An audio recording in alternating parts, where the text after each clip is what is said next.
7월 19일 의왕우리교회 새벽예배에 함께 하시는 모든 성도님들을 이 시간 환영하고 축복합니다.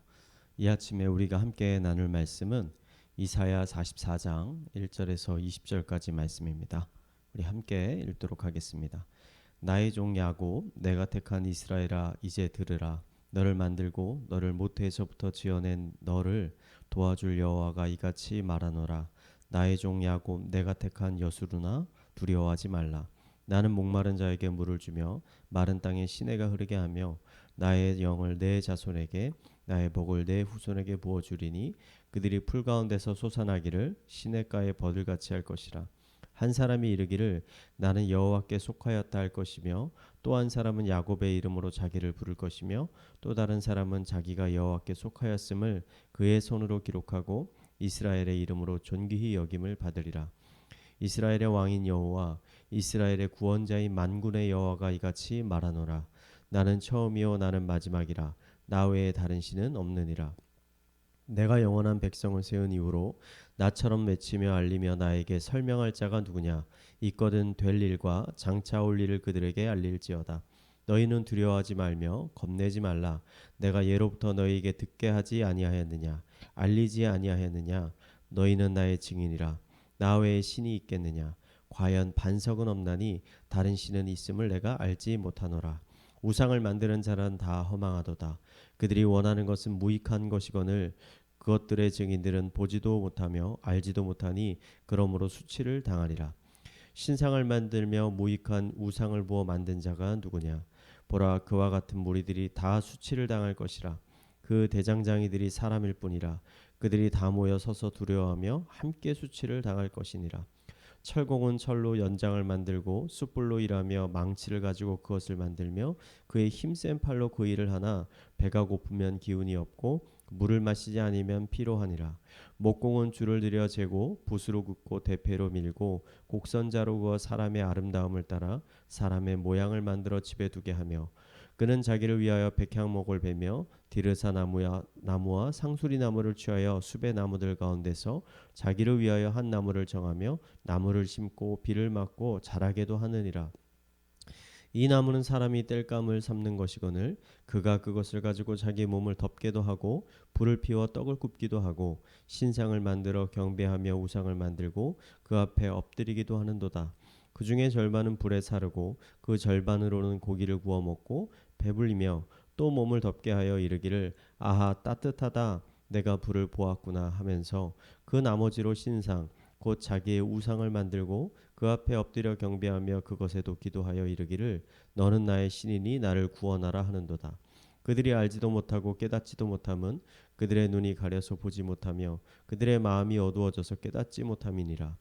마음에 생각도 없고 지식도 없고 총명도 없으므로 내가 그것의 절반을 불사르고 또한 그 숯불 위에 떡도 굽고 고기도 구워 먹을 내가 어찌 그 나머지로 가증한 물건을 만들겠으며 내가 어찌 그 나무 토막 앞에 굴복하리요 말하지 아니하니 이는 그는 죄를 먹고 허탄한 마음에 미혹되어 자기의 영혼을 구원하지 못하며 나의 오른손에 거짓 것이 있지 아니하냐 하지도 못하느니라. 아멘. 오늘 말씀은 우상을 만들고 또 그 우상을 숭배하는 사람들의 어리석음에 관해 이야기하고 있습니다. 어떤 한 사람이 목 좋은 곳에 백향목과 상수리 나무를 심고 잘 자랄 수 있도록 돌봐주었습니다. 나무가 어느 정도 자라자 나무를 베었습니다. 그리고 그 자른 나무를 땔감으로 쓰기도 하고 음식을 조리하기 위해 화롯불로 사용하기도 했습니다. 또 그 중에 품질이 좋아 보이는 나무는 열심히 깎고 다듬어서 인간 형상이나 동물 형상을 닮은 우상을 만들었습니다. 그리고는 그 앞에 자신에게 복을 달라며 절을 하였습니다. 하나님은 만약 이 사람이 온전한 정신을 가지고 지금 자기가 하고 있는 일을 생각한다면 자신이 얼마나 어리석은 행동을 하고 있는 것인지를 발견할 수 있게 될 것이라고 말씀하십니다. 이 말씀을 읽고 있는 저도 정말 이 사람의 행동이 어리석다는 생각이 듭니다. 헌데 한편으로는 이런 생각도 들었습니다. 왜 그 사람들은 자신들이 하는 일이 어리석은 행동이라는 생각을 하지 못했을까?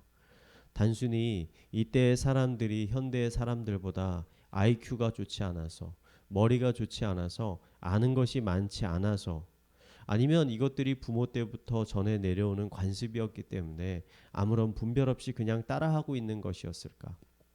오늘 말씀은 이 질문에 대한 명확한 답을 주고 있습니다. 하나님은 이와 같이 행동하는 이유를 오늘 18절에 다음과 같이 말씀하고 계십니다. 그들이 알지도 못하고 깨닫지도 못함은 그들의 눈이 가려서 보지 못하며 그들의 마음이 어두워져서 깨닫지 못함이니라. 하나님은 사람들이 어리석은 우상 숭배에 빠지는 이유를 그들의 눈과 마음이 어두워져서 깨닫지 못함이라고 말씀하셨습니다. 로마서에서 이 바울은 하나님을 거부하고 우상 숭배에 빠진 사람들의 상태에 관해서 이와 비슷한 고백을 합니다. 창세로부터 그의 보이지 아니하는 것들, 곧 그의 영원하신 능력과 신성이 그가 만드신 만물에 분명히 보여 알려졌거늘 그러므로 그들이 핑계하지 못할지니라. 하나님을 알되 하나님을 영화롭게도 아니하며 감사하지도 아니하고 오히려 그 생각이 허망하여지며 미련한 마음이 어두워졌나니. 바울은 이 세상에는 여호와 하나님이 참 하나님이라는 사실을 알 수 있을 만한 증거가 충분히 있고 인간은 그 증거들을 발견하고 판단할 만한 이성을 가지고 있지만 오히려 그들의 생각이 허망하여지고 미련하여져서 그 마음이 어두워져서 하나님을 거부하고 오히려 우상 숭배자가 되었다라고 말하고 있습니다. 이런 말씀들을 우리가 살펴볼 때 인간이 우상 숭배에 빠지는 것은 지식적인 문제나 우리의 이성적인 문제가 아니라는 것을 알 수 있습니다. 인간이 우상 숭배에 빠지게 되는 이유는 인간들의 생각과 마음이 또 눈이 어두워졌기 때문입니다. 그렇다면 인간의 생각과 마음은 왜 어두워지게 되는 걸까요? 성경은 그 이유를 인간의 탐욕과 욕심 때문이라고 말하고 있습니다. 이어서 로마서 1장 22절에서 24절은 이렇게 고백합니다. 스스로 지혜 있다 하나 어리석게 되어 썩어지지 아니하는 하나님의 영광을 썩어질 사람과 새와 짐승과 기어다니는 동물의 모양의 우상으로 바꾸었느니라. 그러므로 하나님께서 그들을 마음의 정욕대로 더러움에 내버려 두사 그들의 몸을 서로 욕되게 하셨으니. 성경은 인간이 하나님의 영광을 썩어질 사람과 새와 짐승과 기어다니는 동물의 모양 우상으로 바꾸어 경배하게 된 이유는 그들의 마음속에 있는 정욕 때문이라고 말하고 있습니다. 여기서 말하는 마음의 정욕이란 인간의 마음속에서 흘러나오는 다양한 탐욕을 의미하는 것입니다. 더 많은 돈을 갖고자 하는 탐심, 더 많은 권력을 얻고자 하는 탐심, 성적으로 자유롭고 문란한 삶을 살고자 하는 탐심, 사람들에게 더 많은 인정을 받고 싶어하는 탐심들이 인간의 마음과 생각을 어둡게 만들어 버린다는 것입니다. 이것을 쉬운 예로 들면 이렇습니다. 여러분, 도박이 나쁘다는 것을 여러분 다 알고 계실 것입니다. 도박을 통해서 일반 사람들이 도박을 해서 돈을 벌 수 있는 확률은 거의 제로에 가깝습니다. 이것은 무엇을 많이 배우지 않아도 우리가 상식적으로 알 수 있는 사실입니다. 그런데 지금도 강원도에 있는 강원도 카지노랜드에 가면 수많은 사람들이 도박에 빠져 있는 것을 알 수 있습니다. 이미 자신이 가진 대부분의 돈을 탕진하고도 그 카지노장을 떠나지 못하는 사람들 우리는 어렵지 않게 발견할 수 있습니다. 이 사람들은 왜 이렇게 되어버렸을까요? 그들이 분별력이 부족하고 지식이 부족해서일까요? 아닙니다. 그분들도 도박에 참여하면 돈을 딸 확률보다 잃을 확률이 훨씬 더 많다는 것을 그분들도 알고 있습니다. 하지만 그 마음속에 더 많은 돈을 벌고자 하는 욕심과 탐심이 그분들의 생각과 마음을 어둡게 만들어 버린 것입니다. 이스라엘 백성들은 왜 우상 숭배를 했을까요? 이것도 탐심 때문입니다. 가나안 땅에 정착한 이스라엘 백성들은 처음에는 하나님이 주신 그 땅에 감사하며 하나님만을 예배하며 살았습니다. 헌데 그 땅에서 살다 보니까 주변에 있는 이방인들 중에 자신들보다 더 잘 먹고 잘 사는 사람들을 발견하게 된 겁니다. 농사를 짓는데 자기보다 더 많은 소출을 얻는 사람들을 보게 된 것입니다. 그래서 그 이유가 뭘까 고민해 봤는데 아무래도 그들이 섬기는 우상 때문인 것 같았습니다. 가나안 사람들은 바알실과 아세라를 주로 섬겼는데 이 신들은 천둥과 비를 주관하는 신들입니다. 강수량이 풍부하지는 않은 이 중동 지역에서 농사를 짓는 데 있어서 가장 중요한 요소는 바로 비, 물이었습니다. 그래서 많은 가나안 사람들은 이 비를 준다는 바알신을 섬기고 있었습니다. 이스라엘 백성들은 하나님도 비를 주시기는 하지만 우리가 바알신을 섬기면 지금보다 더 많은 비를 얻을 수 있게 된다. 그래서 더 많은 농작물 소출을 얻을 수 있게 되고 더 부유하게 될 것이다 라는 생각을 하게 된 거죠. 그래서 그들은 하나님을 버리고 가나안 사람들이 섬기는 바알과 아세라를 섬기게 된 것입니다. 여러분, 이 모든 것이 다 어떻게 시작됐습니까? 인간의 마음속에 있는 탐심에서 시작이 되는 것입니다. 하나님이 이미 우리에게 주신 것들에 감사하거나 만족하지 않고 다른 무언가를 과도하게 얻고자 하는 마음, 그 탐심이 사람의 생각과 마음을 어둡게 만들어 버리고 결국 그 사람을 어리석은 사람으로 만들어 버리게 되는 것입니다. 성경은 인간의 탐심에 대해 지속적으로 경고하고 있습니다.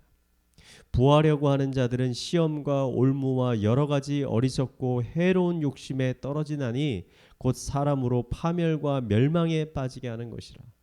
탐심은 우리를 시험과 올무에 걸리게 합니다. 그리고 결국 그로 인해 파멸과 멸망에 빠지게 만듭니다. 이 시대에 우리 기독교인들이 정말 경계하고 조심해야 하는 것은 눈에 보이는 우상들이 아니라 우리의 마음속에서 끊임없이 생겨나고 있는 탐심입니다.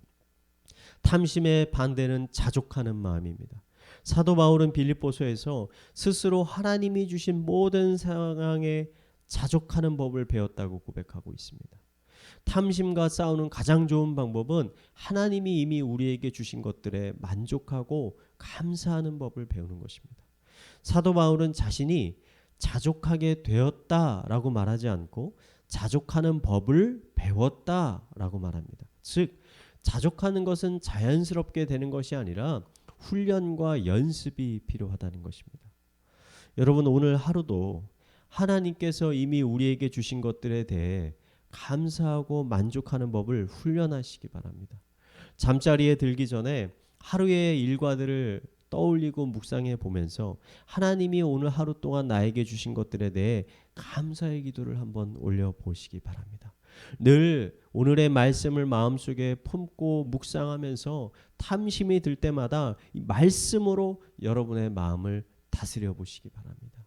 이러한 훈련을 통해 어떠한 상황 가운데서도 하나님이 주시는 평안과 기쁨을 누리게 되는 성도님들이 되시기를 이 시간 마지막으로 축원을 드리겠습니다. 우리 함께 말씀을 묵상하며 기도하겠습니다. 하나님, 우리의 신앙의 가장 큰 적이 탐심임을 고백합니다. 매 순간 내 마음속에 있는 탐심을 깨닫게 하여 주시고 그 탐심에 지배받지 않게 하여 주시옵소서. 우리의 마음 가운데 성령을 충만하게 부어주셔서 하나님이 주시는 은혜를 깨닫고 그 은혜에 늘 감사하며 만족하는 마음을 갖게 하여 주시옵소서. 우리 함께 기도하도록 하겠습니다. 하나님 아버지, 우리의 마음속에 있는 악한 마음들, 아버지 더러운 탐심들, 욕심들을 하나님 깨닫게 하여 주시옵소서. 우리의 마음속에 들은 이 탐심과 맞서 싸울 수 있도록 하여 주시옵소서. 하나님이 주신 그 말씀을 우리의 마음속에 새겨서 우리의 마음 가운데 탐심이 올라올 때마다 그 탐심과 맞서 싸워 이길 수 있도록 인도하여 주시옵소서. 하나님 아버지, 우리의 능력으로는 어렵습니다. 하나님의 성령, 거룩한 성령을 우리의 심령 가운데 충만하게 부어주셔서 이런 탐심과 영적 싸움에서 승리할 수 있도록 주님께서 인도하여 주시옵소서. 사도 바울과 같이 하나님 자족하는 법을 배울 수 있도록 하여 주시옵소서. 이미 하나님께서 우리에게 부어주신 수많은 은혜를 깨닫고 그 은혜에 감사하는 아버지 삶을 살아갈 수 있도록 인도하여 주시옵소서. 우리 이어서 교회를 위해서 기도하겠습니다. 지금 교회에서는 현재 공동체 성경 읽기를 하고 있습니다. 7, 8월에 지금 함께 성경을 읽고 있는데 성경을 읽어가는 가운데 성령님의 도우심으로 말씀을 더 밝히 깨닫게 하여 주시옵소서. 하나님을 더 알아가게 하여 주시옵소서. 성경 통독을 통해 하루하루 살아갈 영적인 힘을 얻게 하여 주시고 험한 세상 속에서 승리할 수 있는 지혜를 허락하여 주시옵소서. 더 많은 성도님들이 통독에 참여하게 하여 주셔서 의왕 우리 교회가 말씀으로 충만한 교회 되게 하여 주시옵소서. 우리 함께 교회를 위해서 기도하겠습니다. 하나님 아버지, 우리 가운데 말씀에 대한 사모함, 열정을 주님께서 허락하여 주시옵소서. 다윗이 하나님의 말씀을 주야로 묵상하였던 것처럼 묵상할 때 그 입술에 꿀과 같이 달달하고 고백하였던 것처럼 아버지, 우리가 함께 하나님의 말씀을 읽어갈 때 아버지 하나님을 더 깨닫게 하여 주시고 하나님의 영광과 하나님의 자비와 사랑과 긍휼을 우리가 더 깊이 깨달아 하나님을 더 사랑하게 하여 주시고 하나님을 더 예배케 하여 주시고 하나님께 더 찬양으로 나아갈 수 있도록 하여 주시옵소서. 하나님의 말씀이 우리 심령 가운데 뿌리 깊게 박혀서 우리에게 새로운 힘과 능력과 희망을 허락하여 주시옵소서. 영적 싸움에서 승리할 수 있도록 하여 주시고 세상 가운데 지혜를 주셔서 하나님의 기뻐하시는 뜻대로 아버지 무엇인지를 깨달아 행할 수 있는 주님의 자녀를 될 수 있도록 인도하여 주시옵소서. 우리 마지막으로 가정과 사회와 개인의 기도 제목을 가지고 함께 기도하도록 하겠습니다. 기도하시겠습니다. 하나님 아버지, 더운 날씨 가운데 아버지 가족들의 건강과 아버지 그들의 영을 주님께서 지켜주시옵소서. 코로나가 날로 심해지고 있습니다.